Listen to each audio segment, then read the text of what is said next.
actually, where they were basically, we have black CEOs, a group of black CEOs of major corporations have made a public vow to create 1 million jobs for black people in the next 10 years. These black CEOs have come together and said, we want to help the black community, and in the spirit of Black Lives Matter and everything else that's going on in the world, we have vowed to create 1 million jobs in the next 10 years. I'm going to break that down a little bit and kind of let you guys know what I think on that, and the subtleties and the nuances of this pledge, good and bad. I want to applaud them, but I also want to make sure we understand the entirety of how things kind of work and how things might be going on, at least in the world of Boyce Watkins. So we're going to get started. Buckle your seatbelt, hit the thumbs up button, and we'll get started on the Black Financial Channel right now.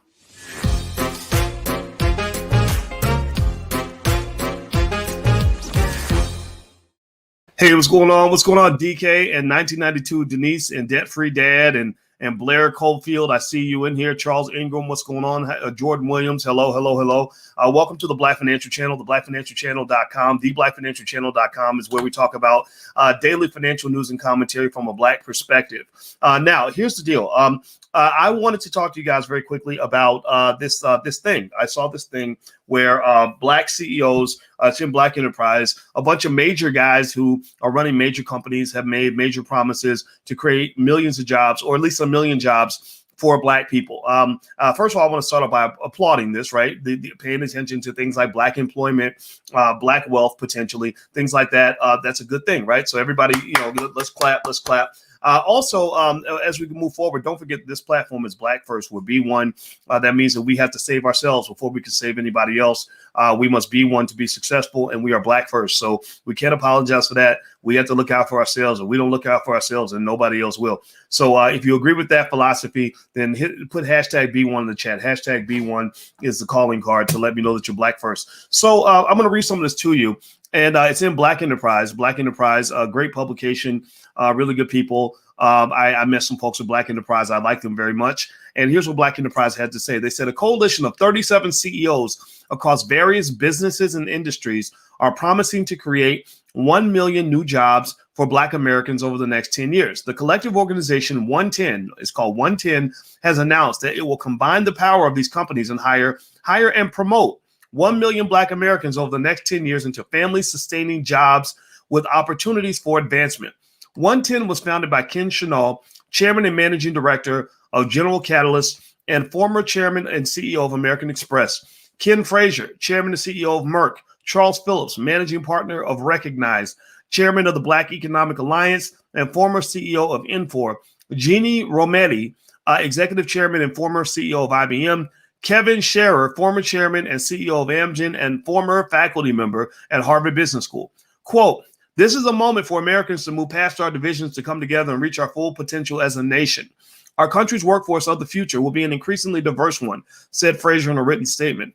Through the creation of 1 million jobs for Black Americans over the next 10 years, 110 has the potential to address persistent intergenerational gaps in opportunity. And I can't even read the rest because it looks like Black Enterprise accidentally put an ad over part of the article. So love you, Black Enterprise. But y'all got to fix that, man. Come on. Can't read the whole article because there's an ad on top of the article.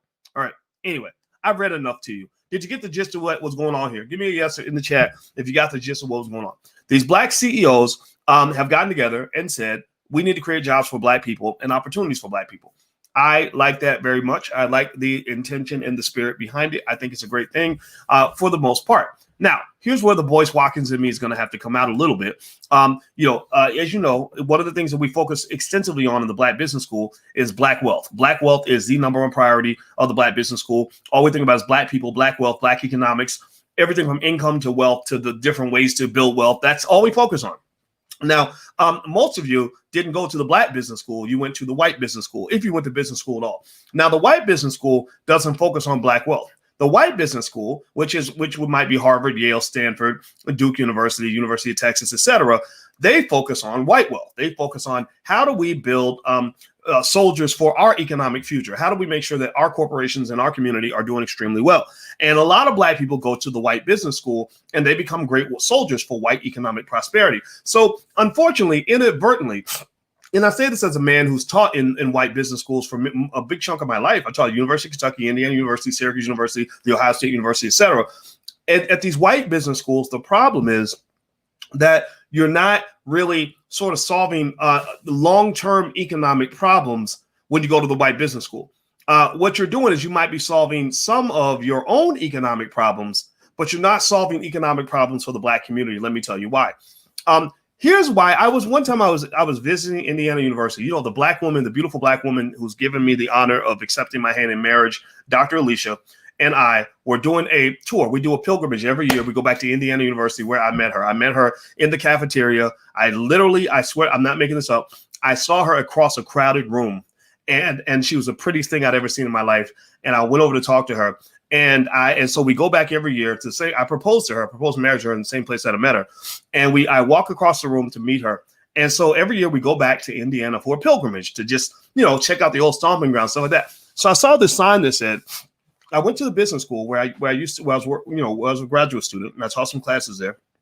And I saw this sign that said something like, this building was dedicated by Caterpillar. And what I thought about was, I said, this is interesting. So Caterpillar gave, millions of dollars to build this building. Why would Caterpillar just give money away?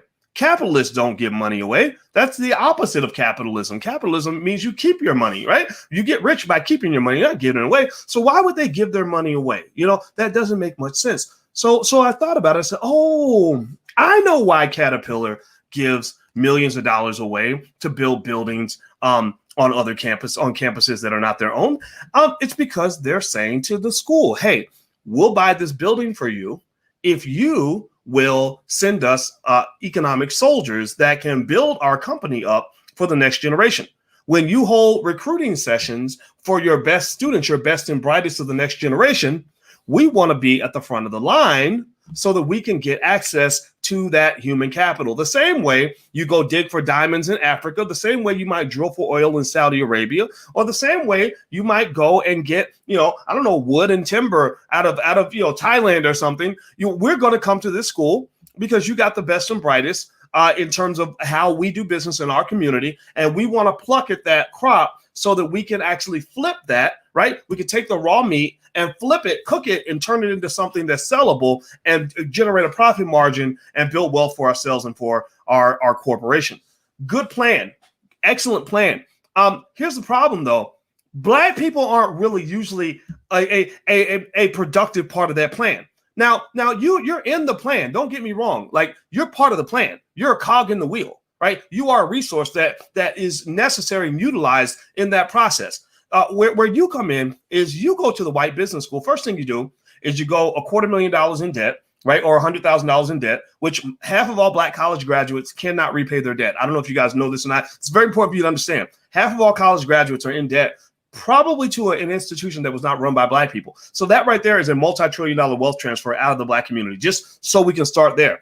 But then you get this piece of paper called a college degree, a license. And this is not against college, right? All of our kids are going to college, by the way. So if I say college is bad, then I'd be a hypocrite for saying that. But you get a piece of paper that then gives you the qualifications to go to Caterpillar or to a corporation and to get a job, right? So you go into that economic system. Now, the problem, though, obviously, is that the economic system was built on white supremacy. It was built. It wasn't built for your people. It was built for somebody else's people, right? Those resources, those profits, those trillions of dollars that are made every year in corporate profitability, that doesn't come back to the hood. If you want any evidence, anybody, give me a yes or no. Yes or no. When you go to the hood, do you see $100 million buildings built up? Do you see massive industry being developed? Do you see just are the streets paved with gold in the hood? Does the hood look as nice as I don't know, maybe someplace where white people live? I don't know, like downtown Denver or something, right? Or do you see just devastation? Do you see like burned down buildings, like crackhead on every corner, garbage on the street, no jobs, no nothing, no industry, no nothing, right? So that money's not coming to you, right? Those profits are going elsewhere, and that's fine. But here's the interesting thing. And this is not me at all. By the way, I want to make sure that I make it clear. I'm not being at all critical of the CEOs who are doing this. This is not a diss track. This is not me being critical. This is me being analytical. Analytical is different from critical. Hope we can understand this. So here's the deal. When they make a pledge and they say, we're going to hire 1 million Black people in the next 10 years, I need you to be clear and understand that while this certainly does have some benefit for you, it certainly has far more benefit for them, right? It has some benefit for you, but a lot more benefit for them. It doesn't mean they're screwing you. Doesn't mean that they're a bunch of old Uncle Toms. It doesn't mean that they're selling you out. Doesn't mean that they're trying to jack you for your paper. They're not. No, I'm not saying that. I'm not saying that. Please don't take it. This is analytical, not critical. What it means is that what it's doing is this is an integration play. You see, we've been led to believe before. Most of us never read books like Powernomics, right? Or Black Labor, White Wealth. Books by Dr. Claude Anderson that break down precisely how your wealth got to where it is right now, right? Because Black folks have been getting jobs for corporations for a very long time. And there's very little evidence to say that our wealth levels have actually gone up because of that, right? White wealth has skyrocketed. Black wealth kind of remains flat, and it's actually going down. It's going to be zero by the year 2053, largely because most of your wealth gets trapped into big white universities that suck up all your paper so that you can actually get a piece of paper that lets you go work for a white business. Do you follow what I'm saying? Somebody says slow down. I hope I'm not talking too fast. I apologize. I get a little bit excited. Give me a yes or no if you're following my logic here. I just need a confirmation to know that I'm not, because sometimes I ain't gonna lie. Sometimes maybe some people have accused me of being ahead of my time. I consider that to be a compliment. But maybe it's because it's easy for me. I've been thinking about these things for 30 years. So it's a little simpler for me than it might be for other people. Okay. So, and I apologize if I'm talking too fast. I want to be cool when I say this because I don't want it to come off like I'm being mean. I'm not trying to be mean here. So here's the deal.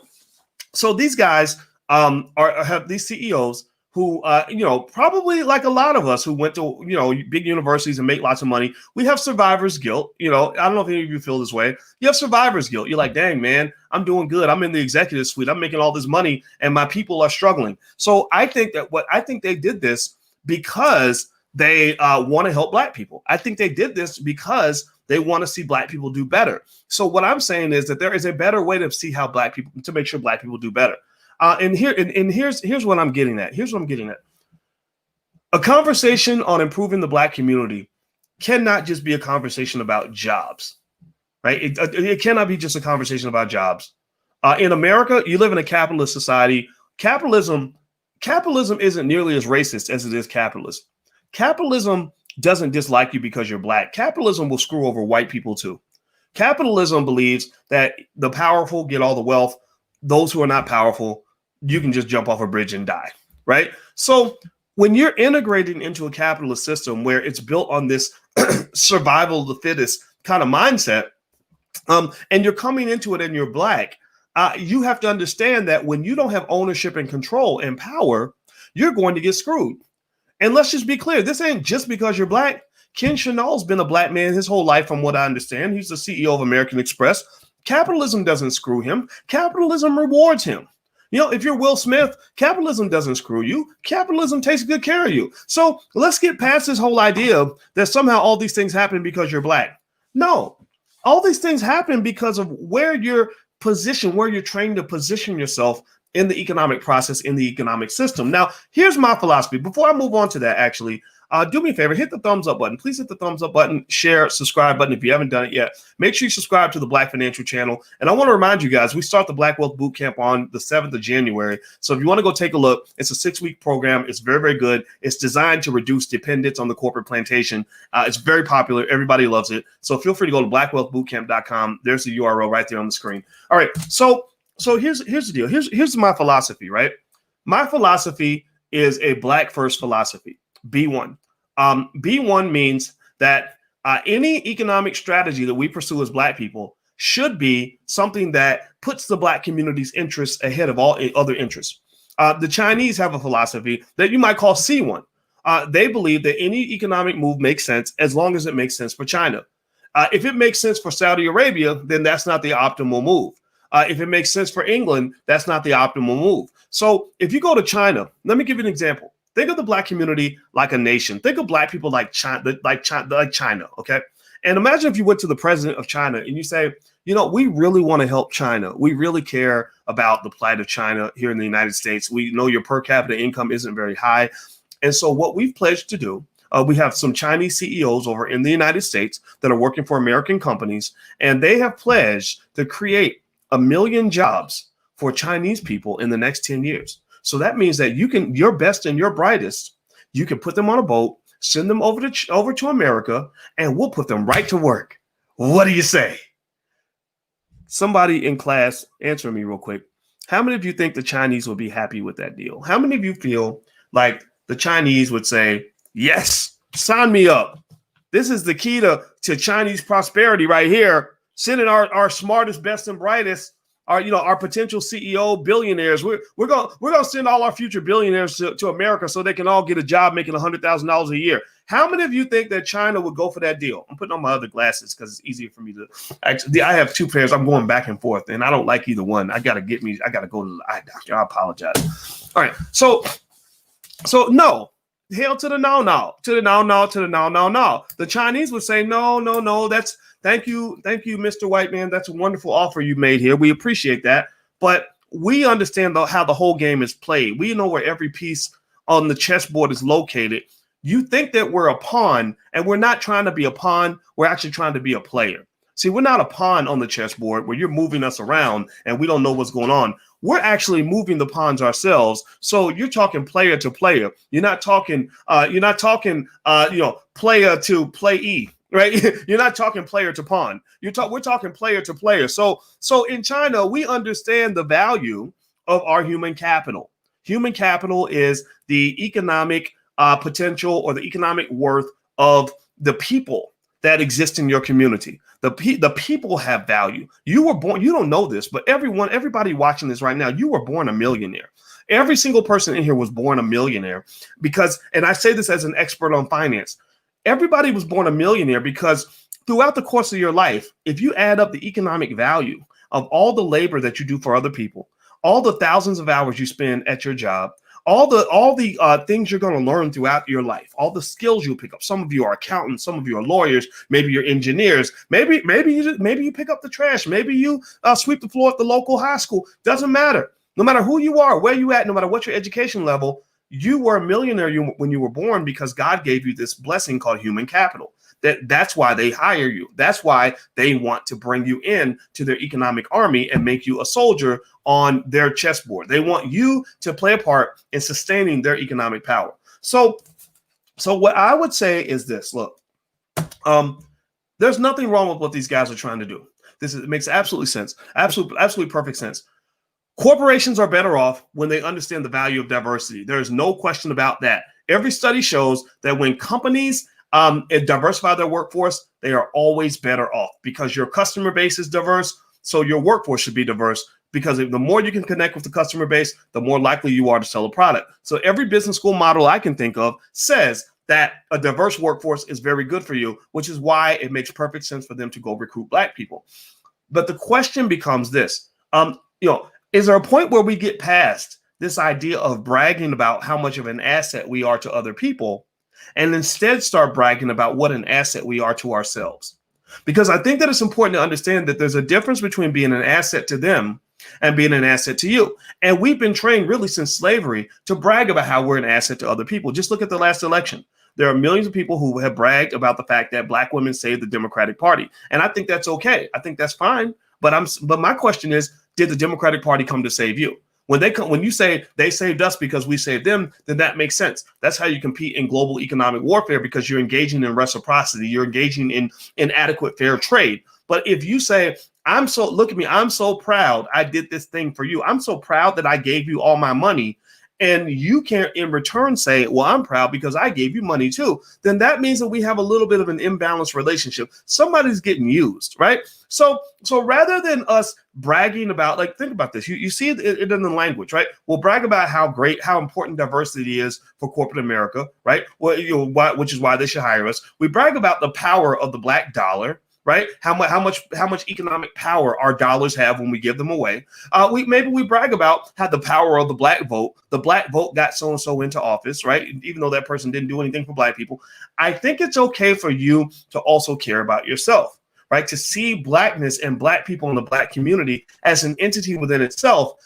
Going outside of the corporation, almost the way China sees itself as a country. They don't see themselves as people who are hoping that their kids can go work for Americans. That used to be true, back when China was failing as an economic state, back when China was basically in the same place black people are today, when China was in the place where they were the economic laughing stock of the world, back when China had no jobs in their own communities, they had to send their best and brightest overseas to America. That's exactly what they did. They would have a kid that would rise up through the ashes, and he would be brilliant at science or brilliant at math. He'd have the potential of an Elon Musk, and they would send him to America to be educated. And then in America that's where he would stay, and he would go and work for a company in America, and China received no benefit from any of that. Well, what happened with Chinese leadership is they did exactly what I'm saying to you right now. They had a Dr. Claude Anderson Powernomics ideology in which they said, wait a minute, instead of us bragging about how much we're doing for other people, we don't care about that anymore. We don't care if you are brilliant and you go to America and you make billions of dollars for the Americans. All we care about is that you bring it back home. So they literally have measuring sticks for what it means to be a good Chinese citizen. One of the things that they look at is, did you bring it home to China? It doesn't matter how great you were overseas. Did you bring it back home? Yeah. I know you're brilliant over there and you did this wonderful thing over there, but did you bring it back home? Okay, I hear you. Yeah, you won the Nobel Prize. Blah, blah, blah. Okay, but did you bring it back home? Right? So what I'm saying to you black people is that you have to ask your leading black people, your most successful black people, did you bring it back home?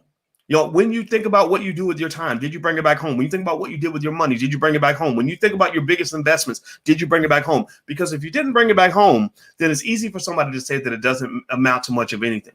Okay, so anyway, do me a favor, hit the thumbs up button, hit the share button, hit the subscribe button, also hit the notification bell. Make sure you subscribe to the Black Financial Channel. It's very, very important. And also, I want to remind you guys that next week we're doing the Black Real Estate Weekend, the weekend of the 19th. We are bringing in real estate experts from everything from buying your first home to buying multifamily property to buying commercial real estate to tax lien selling, all these things.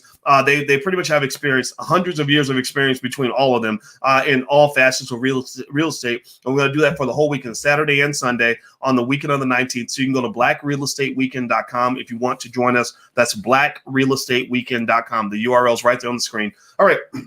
So one thing I'll say is this. Look, when you say that you want to hire 1 million black people, I don't think that's a bad thing. I remember when I was in college and I actually was the #1 finance student on the entire campus and the #1 black student. Like I did everything that I thought I needed to do in order to be successful. I did all those things.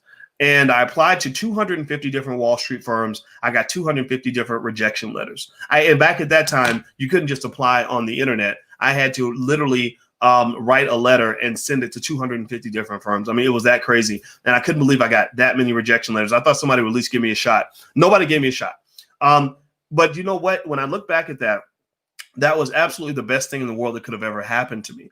Because if somebody had given me a shot and I had gone to work for one of these companies and I had done my job and done as well as I know that I could do, I wouldn't be talking to you right now. Instead of talking to 1 million black people a week on the internet, like I said, literally, I have about 800,000 subscribers across multiple YouTube channels that listen to me on economic issues, myself and Dr. Claude Anderson, and I talk to you guys every single day.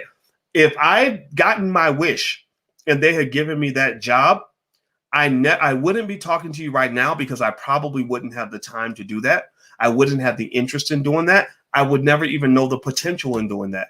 I came to do this, to do what I do now, largely because the opportunities that I originally sought were not made available to me. And here's the thing. That was the best thing that could have ever happened to me. Sometimes God takes away the thing that you want to give you the thing that you need. Sometimes God takes you from the place that you think you're supposed to be and puts you in the place where he knows you're supposed to be. See, God is the ultimate chess master, right? He sees the whole chessboard. Sometimes we don't know. We're on the board. We see the world in a 2-3-dimensional context. God lives in the 6th dimension. He lives in precisely the 6th, not the 7th, not the 5th. He lives in the 6th dimension. I've explained this in another conversation. I'm not going to get too metaphysical with y'all, but this is mathematical, actually. Mathematics and metaphysics actually connect if you reach at the highest levels. So God in his 6th-dimensional mind said, Boyce, no. I know you want these things. I know you're praying to me that you're going to get this job and you're hoping that they're going to come through for you on this, and this. All that's going to be wiped off the table because I need you to focus because you have a bigger purpose. So as a result of pursuing a bigger purpose, I've had a much greater impact on the world than I ever could have had if I was sitting there in some academic office writing research papers that nobody's ever going to read. I have been all around the world to tons of countries and cities and places all over the globe, speaking to my people about economic empowerment. The money has been very nice in everything that I've done. I'm not going to talk about that because I don't believe in bragging about money, but I'm not broke, and I wouldn't. There's no job you can offer me now, including president of Harvard University, where they could even come close to paying me what I'm actually able to make as an entrepreneur. There is also the fulfillment and satisfaction of knowing that I have been able to do things that have transformed my community for the next several generations on a massive scale. You see, the thing that you have to understand, here's what I'm getting at here, I get long-winded, but it's for a good reason. The thing you have to understand is that when you're in an epic battle as a community to really develop your community at a very high level, that level of development, it doesn't come through symbolism. You know, they give you a lot of symbolism because symbolism doesn't mean anything. It means a little, but it doesn't mean much. It doesn't come through one-offs. You know, like one black man getting a job has never saved a community. Like, you know, or even 1 million jobs, 1 million employees is not the same as 1 million business owners. 1 million employees is not the same as 1 million business owners. 1 million employees is not the same as 1 million investors. 1 million employees is not the same as 1 million people that own real estate. So if you're looking for something that's going to be truly transformative for the community, then you must look beyond this idea that says, we're going to help the Black community by bringing 1 million of your best and brightest. Remember, integration does a Jackie Robinson on the Black community. They don't go after everybody. They're not going after the average mediocre kid. They're going after the kid that's at the top of the class. They're going after the kid who in another reality would have become a billionaire. He would have built $1 billion company and employed tens of thousands of people. So that kid does not need a job. That kid needs capital. He needs capital. A kid who has the potential to be a Jeff Bezos doesn't need a job. There is no job that will pay Jeff Bezos what he needs to be worth $275 billion. That kid does not need a job. He needs capital so that he can hook everybody else up. Capital allows him to take his talent and his brilliance and to scale it so that it impacts the lives of millions of people. Do you follow what I'm saying? Give me a yes or no if you get what I'm saying. Right? So when they say we're going to create 1 million jobs, they're helping themselves as more than they're helping you, because they're not saying we're going to go scrape the bottom of the barrel. We want your average kids. We want your dumb kids that can barely get a job anywhere. We want the mediocre kids. No, they're not going to the hood and getting the mediocre children. They are going for your gold mines. They are going after, they're doing like they did in Africa. They didn't want everybody in Africa and all the stuff in Africa. They want the best and brightest. They want the gold and the silver and the oil and all. They want the valuable stuff. So you think they're doing you a favor. You say, oh my God, they took our most brilliant kids and let them all go work for American Express. Well, then that's a big win for American Express, and it's not a win for you, because all your job creators have left, and now your hood is an economic desert. It becomes an economic desert because now all these Black college graduates who don't have the potential to build their own industry, right? Everybody's not a captain of industry. Everybody's not meant to be a CEO, right? But you got millions of Black college graduates, pay attention now, they go to a white university, go $100,000 in debt, they get a piece of paper that says, you're now qualified, certified by us to go work for somebody else, right? And so they come back to the hood and there's no jobs for them in the hood. There's nowhere they can work. So the only thing that they can do at that point is go across town and hope that they can be that 1 out of 20 Negroes that gets hired by that corporation. You see, white corporations don't have enough jobs for all Black people. That's why right after slavery, the overwhelming majority of Americans, including white people in the North, the overwhelming majority of Americans did not want the slaves to be free. The reason they did not want the slaves to be free is they said, we don't have enough jobs for these people. What are we going to do with these people? Every white man can't go build his own business. There's millions of mediocre white men who need to go work for the extraordinary white men. The mediocre white men, they can't build their own companies necessarily. So they're like, okay, I want to join with all my buddies and we're going to all go down and work at the slaughterhouses, or we're going to all go work at the factory, or we're all going to work over at Chipotle or whatever. And because the smart guy created this business and he can hire us all, right? So the question is, where does the average black person go? That mediocre kid who doesn't have the ability to start his own business and make millions of dollars, where does he go when your leaders, your economic leaders, your intelligentsia, if you want to call it that? I hate that word, but because it sounds elitist. But when your best and brightest, your economic superstars have been folded into literally a shadow of themselves. Like what? How would the black community look? Let's just use me as an example. I'm hesitant to do this, but I'm going to do it because I can't think of a better example at this point. What kind of world we live in if you took me and say Dr. Claude Anderson and folded us down and made us into little employees and gave us a nice cushy job somewhere and bribed us with just enough money that we would forget about the black community? Think about how many millions of people will be impacted, because I see the numbers and I know for a fact that we're consistently communicating with 1 million black people every single week. So what I'm saying to you is that you got to see the big picture. That's my point. You got to see the big picture. Black economic development is not going to be created by 1 million more employees. Black economic development will be created by 1 million entrepreneurs. Black economic development does not come from offering jobs. If they really want to help black economic development, they will give access to capital to those black men and women whose dream is too big, too grand, too great, their talent is too extraordinary to sit in as somebody's employee with a white supremacist corporation with a glass ceiling where they're only going to get so far anyway, because maybe they don't fit in with the white boys, maybe they fit in better with the brothers in the hood. And ain't nothing wrong with a black man who fits in well with the brothers in the hood, because the brothers in the hood need love too, right? There's nothing wrong with that, right? But instead, you get black folks who rise through these systems and they feel somehow that that black folks are less than. That if I come in and I do things black people do, speak the way black people speak, believe the things black people believe, that somehow those beliefs, those values are less than the values of the people who are paying me 100, 200, 400, 500,000, $1 million a year to do this job. No, there is no less than. It's just different. It's just different. In their space, you're less than because that's not your space. But in our space, you're greater than because this is your space. If I'm Chinese and I'm working with a bunch of Russians, then being Chinese is less than because I'm in a Russian space. But if that Russian goes to China, then the Russian becomes less than because that is an environment built for Chinese. So I ask you as African-American people, foundational Black Americans specifically, those who great-great-grandfathers and great-great-great-grandmothers worked on the plantations, what space is built for you? What economic space is built for you?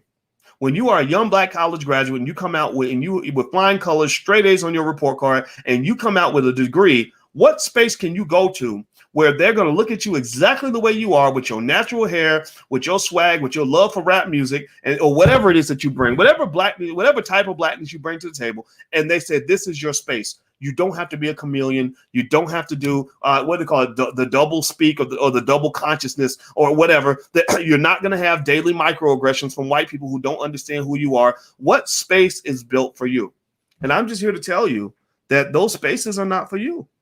They're not for you. And you shouldn't have to make a decision to go into dire poverty just because you can't stand to be in those spaces. But in order for that to not happen for the next generation, we must build better spaces for them. And you build better spaces, not with employees. You build better spaces with entrepreneurs and wealth builders. You build better spaces with investment. You build better spaces by having a grander vision that's built on the development of systems and delegation and institutions. Institutions. That's what you lost during integration. You lost your institutions, right? Your institutions are the places, that's where you go to work. That's where you go to school. Right? You don't have institutions because they convinced you to let go of all that so you could go and be a part of their institutions where you really weren't welcome. It's bad enough it's bad enough. If I'm a grown ass man, let me just say I'm a grown ass man. I'm gonna just say that and make that clear.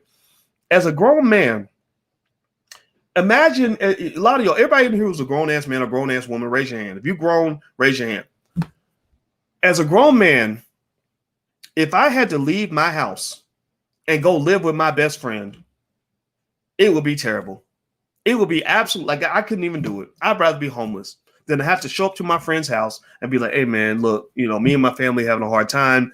Can I come stay with you for a while? And he's like, well, all right, man. Well, we ain't got no extra space, but okay, well, sure, man. Yeah, you can stay in the basement, right? Okay. Well, how long you gonna be here? About a week or two, 2 weeks? Nah, man, I ain't got nowhere to live. I'm gonna just be here indefinitely. Can I just live here? Right? Think about how awkward that would be, right? I mean, how pathetic would I look if I had to do that, right? But that's what integration did. Integration was where you killed all you let go of your house and you went to go live with somebody else. Now, here's the thing. In the example I just gave you, I talked about going to live with my best friend. Now I want you to go further. I want you to imagine this. Imagine if instead of going to live with my best friend, I had to go live with my worst enemy. Like imagine calling up your worst enemy. Think about in your mind, think about somebody that really hates your guts, somebody that just thinks you ain't nothing, that's mad at you, been mad at you for 5-10 years, talks bad about you, hates you, hates your kids, hates your spouse, hates everything that you have anything to do with, and has sabotaged you your whole life, right? And imagine having to go to that person and ask that person for a place to live. Imagine that. I want you to imagine that. I'm making a point here. That is what Black people had to do when we went to go sit up under white people. These are the very same people, not all of them, but the very same people who are the descendants of the people who used to lynch and rape your grandparents, who forced them into bondage for their whole entire life, who would spit on the Black kids when they rolled by on the school bus, who burned down entire Black communities like Black Wall Street, who would shoot a Black person on sight and not go to jail for it, right? Who did unspeakable things, who would, put Black babies down in Florida, put the Black babies in the alligator cages and use the Black babies for alligator bait, right? And you want to go live with those people. That you want to go and make yourself economically dependent on the people who come from that tradition. I'm not saying all white people are bad. I'm not saying that at all. I'm just saying that these are facts. These are facts. And what I'm saying to you is that anybody who's got a lick of common sense is not going to want to put themselves in that position, in that situation. Even if the situation looks good, even if your enemy says, I'm really sorry, I'm going to pay you well, but I need you to quit your job and come work for me. Even then you'd probably say, nah, I'm good. Thank you very much. I'm okay. Right.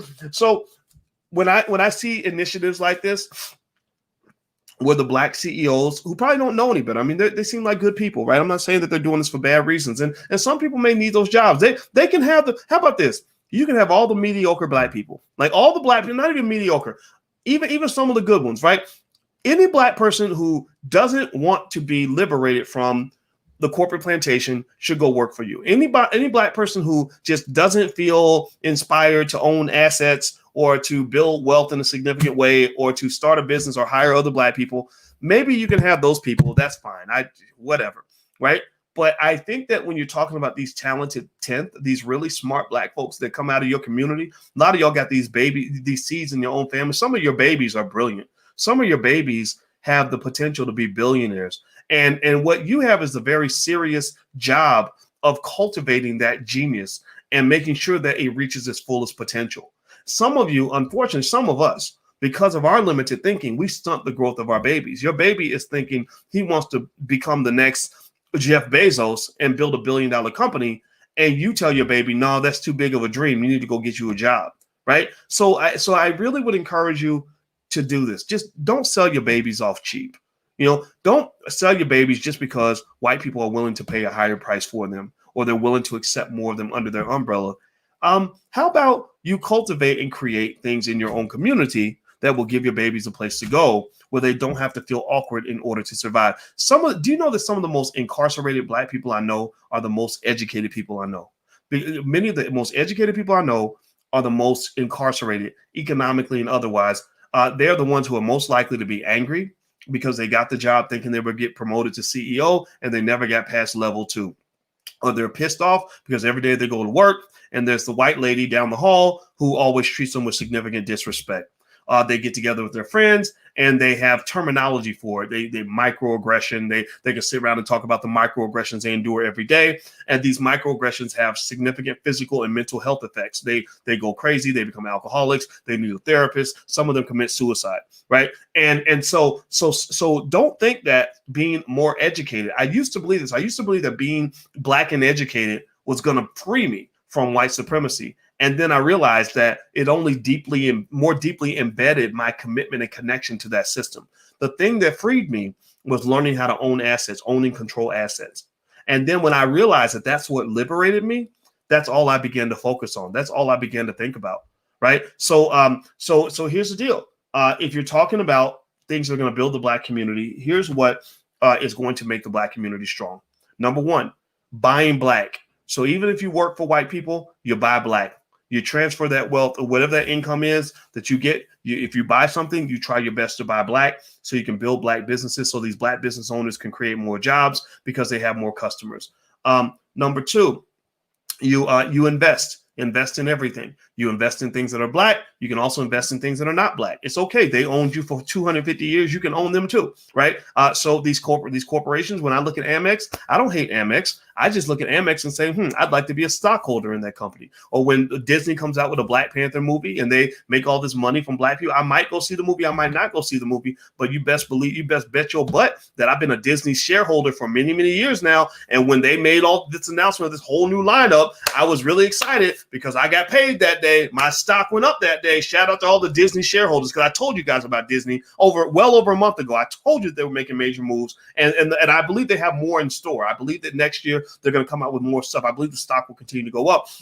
So the other piece, ownership of real estate, right? Land is very valuable, very important. Land ownership should be a core value in your family. And then next, every Black child before the age of 12 should know how to start a business as a rite of passage, so that if they do keep a job, it's because they've explored all the options and possibilities and decided that the job is their best option. You don't want your child to have a job just because they ain't got nowhere else to go. They don't have anything else. It's like dating somebody. You should be dating somebody because you have many options and that person was the best choice. You should never date a person because you're afraid that if they don't want you, nobody else will. Right? Seriously, what kind of bottom of the barrel nonsense is that? No, you're special. You're unique. You have options. You must explore them so that you're never in a situation because you have to be there. You're only in situations that you want to be there. That's what freedom is. We talk about freedom all the time, but don't nobody even know what freedom is. Freedom just means doing whatever you want to do. Freedom means options. That's it. That's it. Freedom means options, period. And so anyway, so give yourself options and you'll always have freedom. Having to go work for a company where they're treating you like crap every day, that's not the same as having options. That's not the same as being free. And believe me, the mental and the physical health effects will show exactly what slavery is, because slavery kills. Slavery kills. People who feel stuck, trapped, it kills them. They did studies on rats, and they had rats in a cage, and they basically did a test that had some rats that were free. I'm not going to explain the details of the test, but some of the rats were given freedom. Some of the rats were put were kind of incarcerated. The rats that were incarcerated had significant mental and physical health effects that came from their incarceration. So the question you must ask yourself as Black people is, do I feel free? And if you don't feel free, you must say why. And then you say, well, what is the solution? I guarantee you that a big chunk of that's going to relate to money and economic freedom. If I put $1 million in your bank account right now, would you feel freer than you are right now? If the answer is yes, then that means that if you want your children to be free, then teach your child how to go make some money. Teach your child how to make investments. Teach your child how to build assets. Teach your child how to keep the money that they receive. You do that, 80-90% of the oppression that they feel every day will disappear. All right. I hope that this helps you. I hope this makes sense. And actually, speaking of options and stock options, you guys know I talk about that a lot. We're doing a Black movie night. We're supporting the creation of a Black film industry. We have Boyce Watkins Films. We've released a lot of films, but we also collaborate and support other filmmakers. One guy we're supporting is a guy named Mark Harris, who made a movie called Stock Option. Mark's films, you've seen them on BET, you've seen them on TV One. Mark is a great guy. He could have went to Hollywood. He deliberately chose not to go because he wanted to build a film industry in the Black community. He's right in the hood in Inglewood, in a part of Chicago. And and Mark has agreed to allow us to show for students in the Black Business School the film Stock Option. So if you want to come to the event, it's going to be next Thursday, the 17th. You can go to blackmovienight.net. That's blackmovienight.net, not .com, .net. And you can actually get a pass to come to that film. And then also, the other film that I was an executive producer on is called Happy, H-A-P-I. Happy was made by Tariq Grant. He's worked on this film for 5 years, and it basically explores how modern economic systems that are used by everybody, many of those systems have their roots in ancient Africa, in West Africa, in Egypt, etc. Like, you are the originator of everything. You are the creators of all this. So when Black people become great, it won't be Black people becoming great. It'll be Black people becoming great again. Right? You're just, by doing all these things you're doing now, all you're doing is going back to your roots and becoming who you were meant to be. You're meant to be the leader. You're meant to be the captain. You're meant to be the king. You're meant to be the queen. So let's do some queening. Let's do some kinging, and let's go out here and take what belongs to us. So blackmovienight.net is the URL you can go to if you want to join us for either film. And also don't forget the Black Real Estate Weekend is a couple days after that. That's blackrealestateweekend.com. So that's some resources. We're not just talking about things. We're building things. We're creating things. We're doing things. So I hope you guys will be a part of this, and I hope that this conversation helped you. And like, once again, no disrespect to any of the CEOs that are doing this million jobs thing. Maybe they can supplement this. And I'm happy. If any of them sees this video, I'd be happy for them to call me, and I could tell you a couple things I think you could tweak and throw in there that might actually have moved the needle a little bit on Black wealth. All you need is something that relates to ownership of stock and something that related to access to capital. Black people need access to capital so we can make investments and actually build our own institutions, because most Black people I know will be much happier running a small business that makes $500,000 a year than working for a big corporation that makes $500 billion a year. Most people will be happier and more impactful to the community, by the way, if they have a small business that makes a small amount of revenue, let's say $500,000 a year, $250,000 a year. They can have more impact with that than they could working a really fancy job where they're detached from their community. So that's what we need. We need those small business owners so we can help them succeed and do well. All right. So I'm out of here, guys. Thank you for listening. Please hit the thumbs up button, share, subscribe button, notification bell, all that stuff. Tonight, by the way, at 8 p.m., we're doing another panel. We do our all Black intellectual chocolate panels on things going on in the community. And we're actually going to talk on drboystv.com about that little kid who got smacked by the football coach. So our panelists actually have some things to say, and that's going to be a really fun conversation. So please have a great day. Thank you for listening, and I hope to see you guys soon. Be good. Peace.